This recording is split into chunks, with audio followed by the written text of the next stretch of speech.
স্বাগত ডিবিসি দেশের সংবাদে। আপনাদের সাথে আছি আমি কাঞ্চন কৌরি। এবার জানাবো খবরের বিস্তারিত। রাঙামাটিতে চোখ রাঙাচ্ছে ম্যালেরিয়া। বর্ষার শুরুতেই শনাক্ত হচ্ছে নতুন নতুন রোগী। বেশি ঝুঁকিতে নারী ও শিশুরা। পাহাড়ি দুর্গম এলাকা হওয়ায় অনেকেই বঞ্চিত সঠিক চিকিৎসা থেকে। লক্ষণ দেখা দিলে দ্রুত চিকিৎসা নেওয়ার পরামর্শ স্বাস্থ্য বিভাগের। এবার বর্ষার শুরুতে ম্যালেরিয়ার প্রাদুর্ভাব পার্বত্য জেলা রাঙামাটিতে। সীমান্তবর্তী উপজেলা বিলাইছড়ি, জুরাছড়ি, বরকল ও বাগাইছড়িতে রোগীর সংখ্যা বেশি। মোট আক্রান্ত রোগীর ৮৩% এই ৪ দুর্গম এলাকায়। সদর উপজেলা ও কাপ্তাই উপজেলাতেও শনাক্ত হচ্ছে রোগী। উপজেলা ও জেলা শহরের বিভিন্ন হাসপাতালে বাড়ছে রোগী, তবে দুর্গম এলাকার অনেকেই নিতে পারছেন না সঠিক চিকিৎসা।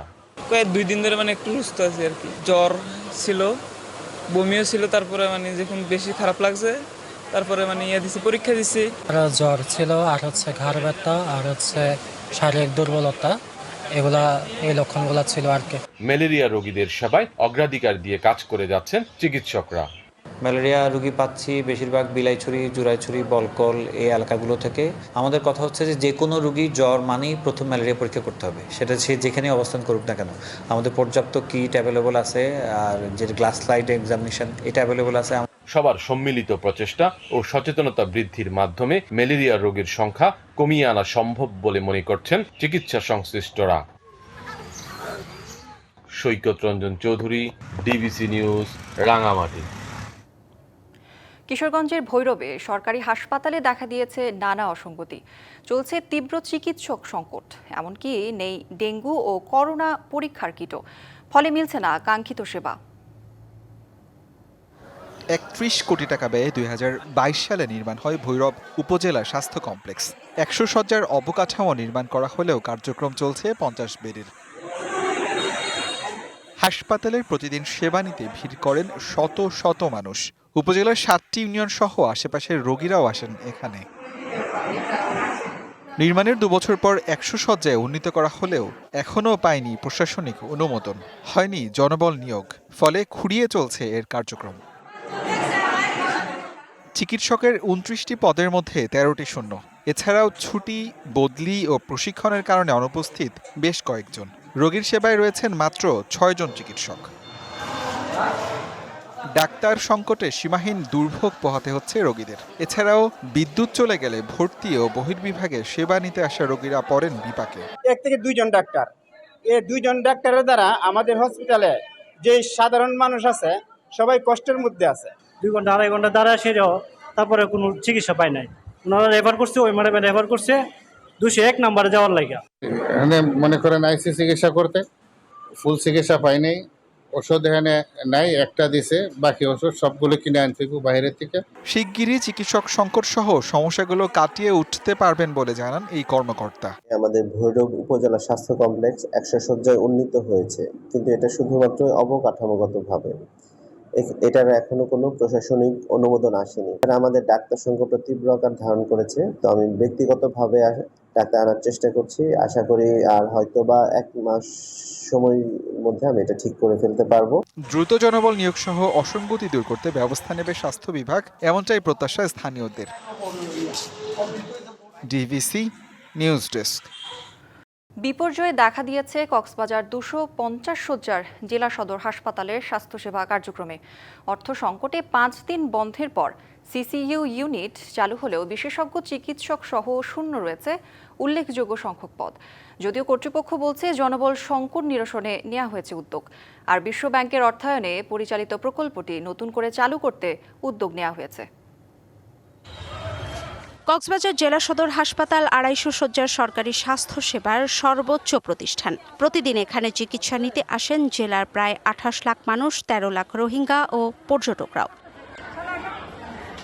ধারণ ক্ষমতার ২ থেকে ৩ গুণ বেশি রোগীর চাপের কারণে শয্যা না পেয়ে অনেকেই চিকিৎসা নিচ্ছেন হাসপাতালের ফ্লোরেই। সিট পাইনি, ফ্লোরের মধ্যে বেড একটা দিয়েছে, সিট দেয় নাই। আমাকে বলতেছে কালকে সকালে ৮টা বাজে, সেখানে আবার কি এক্সরে করতে হবে। দীর্ঘ ৯ মাস ধরে বিনা বেতনে কাজ করে যাচ্ছেন প্রকল্পের আওতায় নিয়োগপ্রাপ্ত ২৬৩ জনের বিশাল জনবল। এর ওপর বিশ্বব্যাংকের অর্থায়নে পরিচালিত প্রকল্প বন্ধ থাকায় চিকিৎসা ব্যাহত হচ্ছে আইসিইউ, সিসিইউ সহ বেশ কিছু ইউনিটে। বিগত ৯ মাস পর্যন্ত আমাদের খুবই চলতে কষ্ট হয়ে যাচ্ছে। তাও আমরা দিনের বেতনে কাজ করতেছি। হাসপাতাল তত্ত্বাবধায়ক বলছেন, জনবল সংকট নিরসনে এরই মধ্যে আবেদন করা হয়েছে। এছাড়া বিশ্বব্যাংকের অর্থায়নে নতুন করে প্রকল্পটি চালুর উদ্যোগ নিয়েছে সরকার। ওয়ার্ল্ড ব্যাংকের যেহেতু অর্থায়ন হবে, ওয়ার্ল্ড ব্যাংকের সাথে চুক্তি হয়েছে, অনুমোদন লাগে, অনুমোদন হয়েছে। হ্যাঁ, তবে আমাদের এখানে কিছু চিকিৎসক নিয়োগ, নার্স নিয়োগ এবং অনেক স্টাফ নিয়োগ কিছু ক্রয় কেনাকাটা আছে এবং এটা অতি শীঘ্রই শুরু হবে। আইসিইউ বাড়ানো সহ ডাক্তার ও হাসপাতালের কর্মচারীদের নিয়মিত বেতন দেওয়ার দাবি জেলা প্রতিনিধিদের। কক্সবাজারের স্বাস্থ্য খাতটা সবচেয়ে অবহেলিত।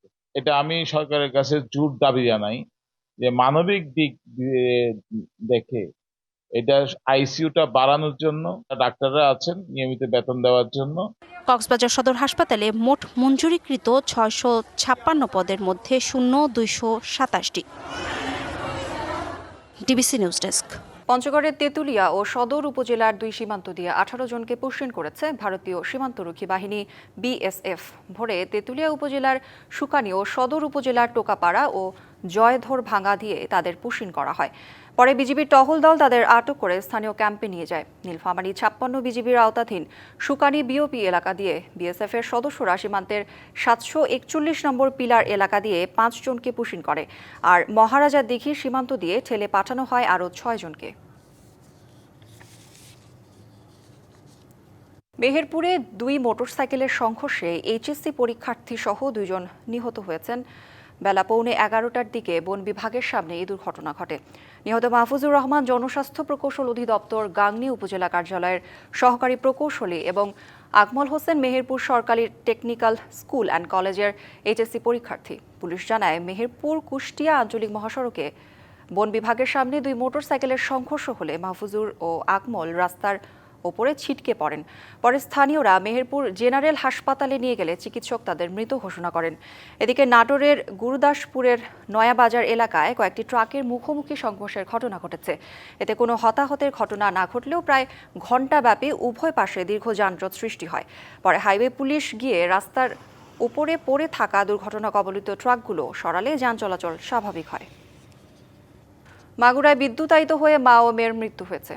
সকালে সদর উপজেলার টিলা গ্রামে ঘটনা ঘটে। নিহতের স্বজনরা জানান, সকালে রাইস কুকারে পরিবারের জন্য ভাত রান্না করতে গিয়ে মা ও কোলে থাকা শিশুটি বিদ্যুতায়িত হয়। পরে 2 জনকে উদ্ধার করে মাগুরা 250 শয্যার হাসপাতালে নিয়ে গেলে চিকিৎসক তাদেরকে মৃত ঘোষণা করেন। নিহতরা হলেন সেতু ও তার 8 মাসের মেয়ে আনিসা। 2 জনের মরদেহ হাসপাতালের মর্গে রয়েছে। এ বিষয়ে পরিবার অভিযোগ দিলে আইনি ব্যবস্থা নেওয়া হবে বলে জানায় পুলিশ। পানি চলাচলের স্বাভাবিক পথ বন্ধ করে কক্সবাজার সৈকতের কলাতলি পয়েন্ট সংলগ্ন বালিয়াড়িতে বাণিজ্যিক স্বার্থে কৃত্রিম খাল তৈরি করায় তীব্র ভাঙনের আশঙ্কা দেখা দিয়েছে। একই সঙ্গে সৈকত জুড়ে গর্ত ও গুপ্ত খাল সৃষ্টি হওয়ায় পর্যটকদের নিরাপদ সমুদ্র স্নানে প্রতিবন্ধকতাও তৈরি হয়েছে। প্রশাসন বলছে, কোনো অনিয়ম পেলে ব্যবস্থা নেওয়া হবে। কলাতলি হোটেল মোটেল জোনের পানি প্রবাহিত হতো ডিভাইন ইকো রিসোর্টের পেছন দিকের প্রাকৃতিক ছড়া দিয়ে। ছড়ার পানি প্যাসিফিক বিচ লাউঞ্জ ক্যাফের সামনে দিয়ে সাগরে গিয়ে মিশত। কিন্তু বর্ষা মৌসুমে প্যাসিফিক ক্যাফের গেস্টদের চলাচলের সুবিধার্থে ছড়াটি বন্ধ করে বালুর বস্তা দিয়ে বাঁধ দেওয়া হয়। এতে ডিভাইন ইকো রিসোর্টের সামনে পানি জমে বড় ও গভীর ডোবার সৃষ্টি হয়। পরে জমে থাকা পানি নিষ্কাশনে প্রতিষ্ঠানটির দক্ষিণ পশ্চিম সীমানার কোণ ঘেঁষে বালিয়াড়ি কেটে তৈরি করা হয় কৃত্রিম খাল। এতে দেখা দিয়েছে নানা সংকট ও দুর্ঘটনার শঙ্কা। প্যাসিফিক বিচ লাউঞ্জ ক্যাফে ছড়ায় বাঁধ দেওয়ার কথা স্বীকার করলেও ডিভাইন ইকো রিসোর্ট কর্তৃপক্ষ বলছে, কৃত্রিম খালটি কারা তৈরি করেছে জানেন না তারা। পানিগুলো তো আগে তো এদিক দিয়ে যেত, এখানে একটা বাঁধ দেখতেছি আপনারা বাঁধ দিয়ে দিয়েছে। বাঁধ দেওয়ার কারণে অতি বৃষ্টির কারণে এটা ভেঙে এদিক দিয়ে চলে গেছে। মূলত আমরা জানি না কারা কাটছে এটা। এদিকে কৃত্রিম খালের কারণে নিরাপত্তার ঝুঁকি, সমুদ্রের দূষণ নিয়ে অসন্তোষ প্রকাশ করেছেন পর্যটক ও সচেতন মহল। একদম নোংরা পানি আসতেছে, যেটা আসলে আমাদের এই সি বিচের সৌন্দর্যটাকে পুরোপুরি নষ্ট করে দিচ্ছে। এটা প্রাকৃতিকভাবে হয় নাই, সেহেতু এই যে পানির সরঞ্জাম যে করা হচ্ছে এটা খুবই বিশ্রী দেখাচ্ছে। এখানে বিচ ম্যানেজমেন্ট কমিটি ঠিক মতো এখানে তারা দেখভাল করে না। এখানে যারা ব্যবসায়ী রয়েছে তাদের ইচ্ছা মতো এখানে যে সমুদ্রের দীর্ঘ বালিয়াড়ি, এই বালিয়াড়ি কেটে এখানে ছড়া করা হয়েছে। যে ছড়া থেকে এখানে বিভিন্ন হোটেল মোটল জোনের মলমূত্র সরাসরি সমুদ্রে যাচ্ছে। এ অবস্থায় কোনো অনিয়ম পেলে ব্যবস্থা নেওয়ার কথা বলছে প্রশাসন। কক্সবাজার উন্নয়ন কর্তৃপক্ষ আছে, কক্সবাজার পৌরসভা আছে, এখানে প্রত্যেকেই কিন্তু আমাদের তাদের ভিজিলেন্স টিম কাজ করছে। অবৈধ কোনো পন্থায় তারা যদি নিষ্কাশনের ব্যবস্থা করেন, এটি উভয় কর্তৃপক্ষের দেখার সুযোগ রয়েছে। জেলা প্রশাসন এই বিষয়টি তদারক করবে। সমস্যা সমাধান করে সৈকতের প্রাকৃতিক ভারসাম্য বজায় রাখতে কার্যকর পদক্ষেপ নেওয়ার দাবি সচেতন মহলের। DBC news desk. নানা আয়োজনে সারা দেশে বিশ্ব পরিবেশ দিবস পালিত হচ্ছে। পরিবেশ দিবসের এবারের প্রতিপাদ্য প্লাস্টিক দূষণ আর নয়, বন্ধ করার এখনই সময়। সকাল 9:30টায় খুলনার বিভাগীয় কমিশনার কার্যালয়ে দিবসের উদ্বোধন করেন বিভাগীয় কমিশনার মোহাম্মদ ফিরোজ সরকার। পরে বের হয় শোভাযাত্রা। পরিবেশের ভারসাম্য রক্ষা নিয়ে অনুষ্ঠিত হয় আলোচনা সভা। সকালে রংপুর নগরীর কাচারি বাজারে কর্মসূচির উদ্বোধন করেন অতিরিক্ত বিভাগীয় কমিশনার আবু জাফর। সচেতনতামূলক একটি শোভাযাত্রা শহর প্রদক্ষিণ শেষে জেলা প্রশাসকের কার্যালয়ে অনুষ্ঠিত হয় আলোচনা সভা। সিরাজগঞ্জে শোভাযাত্রা আলোচনা সভার মধ্য দিয়ে নানা আয়োজনে বিশ্ব পরিবেশ দিবস পালিত হয়েছে। শোভাযাত্রায় বিভিন্ন সরকারি বেসরকারি দপ্তরের প্রতিনিধি, সামাজিক স্বেচ্ছাসেবী সংগঠনের সদস্যরা অংশ নেন। এছাড়া পঞ্চগড়, নোয়াখালী, শেরপুর, সাভার, ফরিদপুর, ঝালকাঠি, মোংলা, মেহেরপুর, রাঙামাটি সহ সারা দেশে নানা বর্ণাঢ্য শোভাযাত্রা, আলোচনা সভা ও গাছের চারা বিতরণ করা হয়। ছোট্ট ভূখণ্ডের বাংলাদেশের দক্ষিণ প্রান্তে প্রাকৃতিক দুর্যোগ ঠেকাতে অতন্দ্র প্রহরী হয়ে দাঁড়িয়ে আছে সুন্দরবন। সেই পরম বন্ধুকে দূষিত করে তোলা হচ্ছে বুঝে না বুঝে। মানবসৃষ্ট দূষণ থেকে রক্ষা করতে না পারলে একসময় বিলীন হয়ে যাবে সুন্দরবন। তাই সবাইকে সচেতন হওয়ার বার্তা দেয়া হচ্ছে সব দিক থেকে। প্রাকৃতিক সৌন্দর্য উপভোগ করতে প্রতি বছর সুন্দরবনে যান অনেক দেশি বিদেশি পর্যটক। পাশাপাশি জীবিকার জন্য বনে যেতে হয় অনেককে। এই যাতায়াতে বুঝে না বুঝে প্লাস্টিক, পলিথিন ফেলে বনের পরিবেশের নানা ক্ষতি করেন অনেকে। এছাড়াও বিষ টোপ দিয়ে মাছ শিকার, বন্যপ্রাণী হত্যা, নৌযানের কারণে শব্দ দূষণ, শিল্প কারখানার জন্য পানি দূষণ সহ নানাবিধ মানবসৃষ্ট দূষণে বনের পরিবেশ ও প্রতিবেশ ঝুঁকির মধ্যে পড়ছে। শব্দ দূষণ, বায়ু দূষণ, পানি দূষণ সহ যত রকমের দূষণ আছে সবই কিন্তু এখন সুন্দরবনে চলছে। বিষ দিয়ে মাছ ধরা সুন্দরবনের জীববৈচিত্র্য নষ্ট, ধ্বংস করার ক্ষেত্রে এটা একটি বড় ভূমিকা পালন করছে। দূষণ রোধে সচেতনতা বৃদ্ধির লক্ষ্যে কাজ করার কথা বলছেন জেলা প্রশাসক। যারা পর্যটক যাচ্ছেন তাদেরকে সচেতন করার চেষ্টা করছি। মোবাইল কোর্ট চালানো হচ্ছে। আইন প্রয়োগকারী সংস্থা, বিশেষ করে আমাদের বন বিভাগের যে বাহিনী আছে তারা সতর্ক আছে। দায়িত্বশীল সবাইকে একসঙ্গে কাজ করে মানব সৃষ্ট ক্ষতি কমিয়ে এনে বনের সুরক্ষার কথা বলছে বন বিভাগ। সুন্দরবনকে রক্ষার ব্যাপারে পরিবেশ অধিদপ্তর কাজ করবে বলে বন বিভাগ আশা করে এবং বন অধিদপ্তর অবশ্যই এই ব্যাপারে প্রয়োজনীয় সহযোগিতা অবশ্যই পরিবেশ অধিদপ্তরের সাথে কিংবা অন্যান্য অধিদপ্তরের সাথে অবশ্যই করবে। কঠোর ব্যবস্থা গ্রহণের মধ্য দিয়ে পরিবেশের ভারসাম্য বজায় রাখার কথা বলেন বিভাগীয় কমিশনার। পলিথিন এবং প্লাস্টিক যাতে সবাই বর্জন করে এবং এগুলি যাতে সঠিক স্থানে সংরক্ষণ করে এবং ভবিষ্যতে যাতে পলিথিনকে ব্যবহার করতে না পারে এই চেষ্টাটাই থাকবে। প্রাকৃতিক দুর্যোগের ক্ষতি বন নিজেই পুষিয়ে নিতে পারলেও মানবসৃষ্ট ক্ষতি বনের পরিবেশকে ঝুঁকিতে ফেলছে। DBC news desk.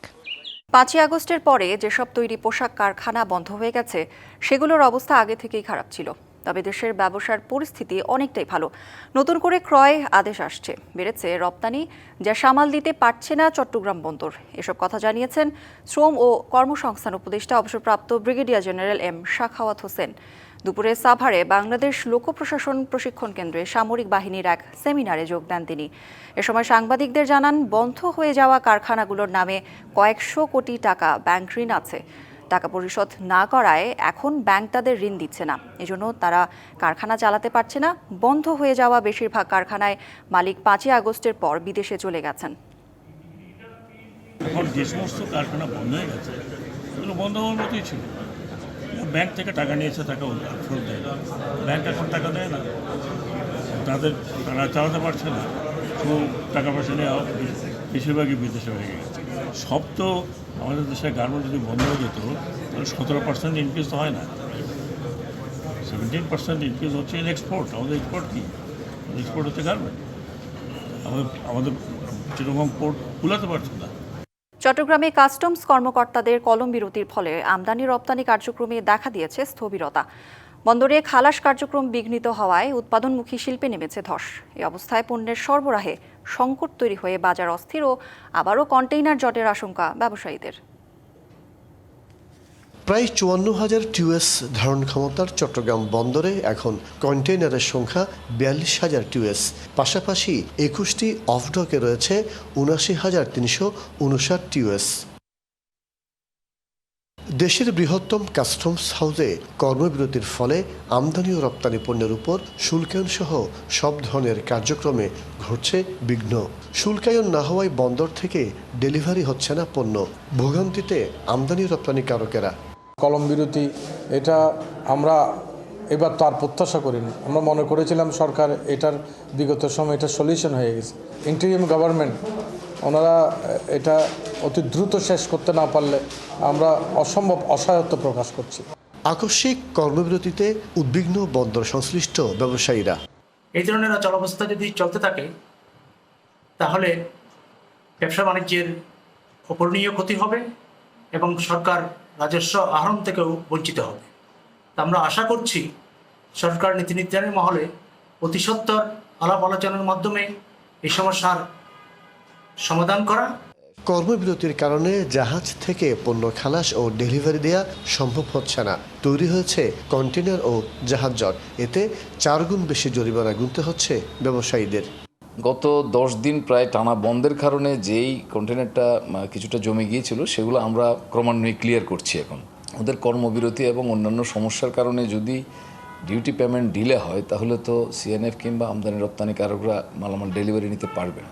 কর্মবিরতি থাকলেও তারা যেন অন্তত আমদানি রপ্তানি কার্যক্রমটা যেন সচল রাখার ব্যবস্থা নেয়, সেটার আমাদের একটা আহ্বান থাকবে।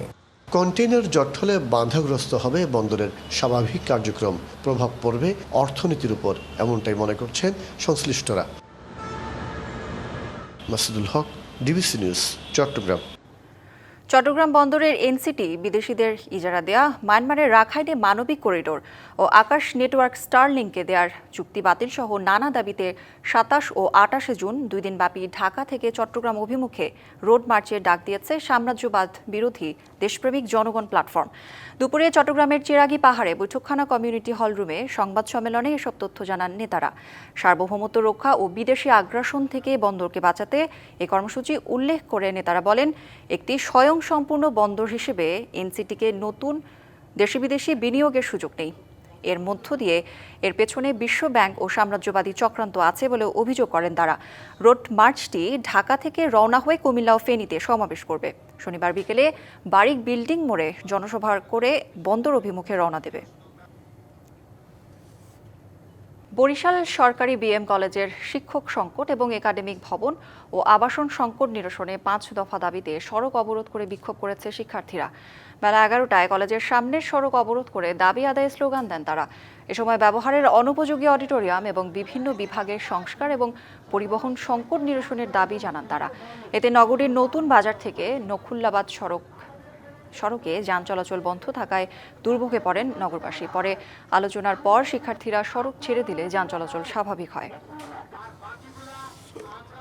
সীমান্ত এলাকায় মাদক চোরাচালান রোধে কঠোর অবস্থানে রয়েছে বিজিবি। পাশাপাশি সীমান্তে নিরাপত্তা ও স্থিতিশীলতা বজায় রাখতে গোয়েন্দা নজরদারি ও টহল জোরদার করা হয়েছে।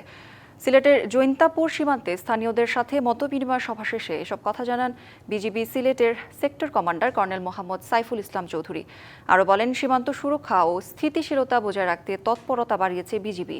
এছাড়াও পর্যটন এলাকায় পাথর লুট বন্ধ সহ সামগ্রিক সুরক্ষায় গুরুত্ব দিয়ে কাজ করছে সীমান্তরক্ষী বাহিনী। পরে সীমান্তরক্ষী সাধারণ মানুষের জন্য বিনামূল্যে মেডিকেল ক্যাম্প আয়োজন করা হয়।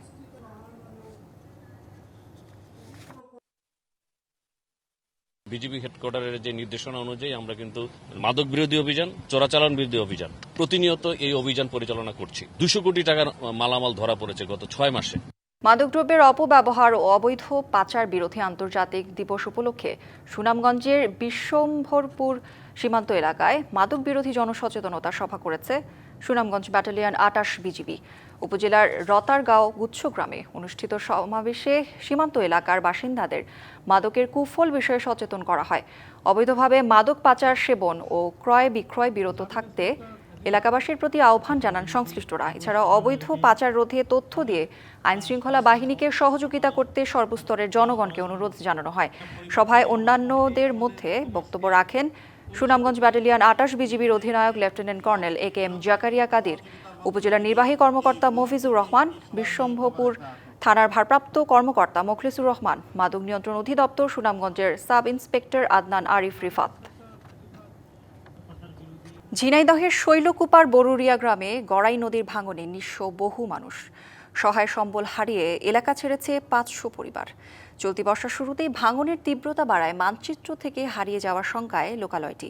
জিও ব্যাগ ফেলে ভাঙন ঠেকানোর চেষ্টা করছে পানি উন্নয়ন বোর্ড। তবে স্থায়ী বেড়িবাঁধ চাইছেন স্থানীয়রা। আগ্রাসী গড়াই কেড়ে নিয়েছে ঘরবাড়ি, চাষের জমি। অসহায় দৃষ্টিতে নদীর পাড়ে বসে গড়াইয়ের ভাঙা গড়া সেই খেলা দেখছেন আর দীর্ঘশ্বাস ফেলছেন সহায় সম্বল হারানো এই মানুষগুলো। প্রতিবছর বর্ষা এলেই ভয়াল রূপ নেয় গড়াই, এবারও ব্যতিক্রম হয়নি। বর্ষার শুরুতেই তীব্র হয়েছে ভাঙন। বররিয়া গ্রামে ভাঙনের তীব্রতা সবচেয়ে বেশি। প্রায় 1/3 ইতিমধ্যেই বিলীন হয়েছে নদীগর্ভে। মানচিত্র থেকে হারিয়ে যাওয়ার শঙ্কায় পুরো গ্রাম। প্রায় 700 পরিবারের মধ্যে এখন টিকে আছে কেবল 200 পরিবার। যারা ছিল ভাঙিয়ে চুরিয়ে তারা দেশ বিদেশে চলে গেছে। এখন মনে হয় যেটুকু জায়গা জমি আছে তারই পর বাড়ি ঘর। তো বর্ষার শুরু থেকে ধরেন ভাঙা শুরু হয়, এই সময় একটু কম ভাঙে, কিন্তু পানি যখন চলে যায় তখন বর্ষা ভাঙলে বিঘে বিঘে নিয়েছে। জমি তো গাঙে ভেঙে গেছে সবই, ভাঙিয়ে 2-3 হাজার বিঘে জমি ভেঙে চলে গেছে। আমার বাড়ি ঘর দর করার জায়গা নেই। স্থানীয়দের অভিযোগ, প্রতিবছর নদী ভাঙলেও তার রোধে নেওয়া হয়নি স্থায়ী কোনো ব্যবস্থা। আমার তো কোনো দাঁড়াপথ নেই, এখন আমার একটু দাঁড়াপথের দরকার, আর ভাঙনটা বন্ধ হলে ভালো হয়েছে। আমরা তো আর করতে হবে যাওয়ার অবস্থা যেটুকু আছে এটুকু যদি ভেঙে যায় তাহলে আমরা আবার কোনে যাবো, আর কোনো হদিস নেই। ভাঙন রোধে প্রয়োজনীয় পদক্ষেপ নেওয়ার আশ্বাস পানি উন্নয়ন বোর্ডের। এই ভাঙনকে স্থায়ীভাবে রক্ষা করার জন্য আমাদের একটা ফিজিবিলিটি স্টাডি প্রকল্প চলমান। ফিজিবিলিটি স্টাডি রিপোর্টটা পেলে আমরা স্থায়ী প্রকল্পের আমরা ডিপিপি তৈরি করব। এই ডিপিপি জমাদান সাপেক্ষে আমরা আশাবাদী স্থায়ী ভাঙন প্রতিরোধে স্থায়ী কাজ বাস্তবায়ন করার সক্ষম হব। শুধু আশ্বাস নয়, শিগগিরই কার্যকর ব্যবস্থা নেওয়ার দাবি নদী ভাঙনে ক্ষতিগ্রস্ত পরিবারগুলোর। DBC news desk. এবার আরও কিছু সংবাদ এক নজরে। চুয়াডাঙ্গার জীবননগর ও আলমডাঙ্গায় পৃথক দুটি ধর্ষণের ঘটনায় দুজনকে যাবজ্জীবন কারাদণ্ড ও 1 লাখ টাকা করে জরিমানা করেছে আদালত। দুপুরে চুয়াডাঙ্গা নারী ও শিশু নির্যাতন দমন ট্রাইব্যুনালের বিচারক জেলা ও দায়রা জজ সৈয়দ হাবিবুল ইসলাম এ রায় দেন। 2021 সালে নাজমুল হক বন্ধুর বোনকে ও 2015 সালে আব্দুল খালেক 6 বছরের শিশুকে ধর্ষণ করেন। ব্রাহ্মণবাড়িয়ার আশুগঞ্জে ফুল ছেঁড়া নিয়ে 2 গ্রুপের সংঘর্ষে 7 পুলিশ সদস্য সহ উভয় পক্ষের 30 জন আহত হয়েছেন। মঙ্গলবার রাত 9টা থেকে 11টা রাত পর্যন্ত উপজেলার বাহাদুরপুর গ্রামে এই সংঘর্ষে দোকানপাট, বাড়িঘর ভাঙচুর ও আগুন দেওয়া হয়। যশোরে রাস্তার দাবিতে লং মার্চ টু পৌরসভা কর্মসূচি পালন করেছেন শিক্ষার্থীরা। বেলা 11টার দিকে বৈষম্য বিরোধী ছাত্র আন্দোলন সরকারি মাইকেল মধুসূদন কলেজ শাখার উদ্যোগে এই কর্মসূচি পালন করা হয়। এ সময় তারা 1 ঘন্টারও বেশি সময় পৌর কার্যালয় ঘেরাও করে রাখেন। জমির পয়স্তি শিকস্তি আইন সংস্কারের দাবিতে মানববন্ধন ও বিক্ষোভ মিছিল করেছে জমির মালিক। দুপুরে শহরের শাপলা চত্বর এলাকায় রাষ্ট্র সংস্কার কৃষক আন্দোলনের ব্যানারে এ মানববন্ধন হয়। পরে জেলা প্রশাসকের মাধ্যমে ভূমি উপদেষ্টা বরাবর স্মারকলিপি দেন তারা। ঢাকা টাঙ্গাইল যমুনা সেতু মহাসড়কে পামওয়েলবাহী ট্রাকে ডাকাতির ঘটনায় 2 ডাকাতকে গ্রেপ্তার করেছে পুলিশ। দুপুরে টাঙ্গাইলের পুলিশ সুপার মিজানুর রহমান তার কার্যালয়ে সংবাদ সম্মেলনে জানান, তাদের কাছ থেকে অর্ধ কোটি টাকার পামওয়েল, ব্যারেল ও ট্রাক উদ্ধার করা হয়েছে। পঞ্চগড়ে Bangladesh cricket board Bangladesh test মর্যাদা প্রাপ্তির 25 বছর পূর্তি উপলক্ষে অনূর্ধ্ব 12 ক্রিকেট কার্নিভাল অনুষ্ঠিত হয়েছে। দুপুরে বেলুন উড়িয়ে খেলার উদ্বোধন করেন অনুষ্ঠানের প্রধান অতিথি জেলা প্রশাসক সাবেত আলী।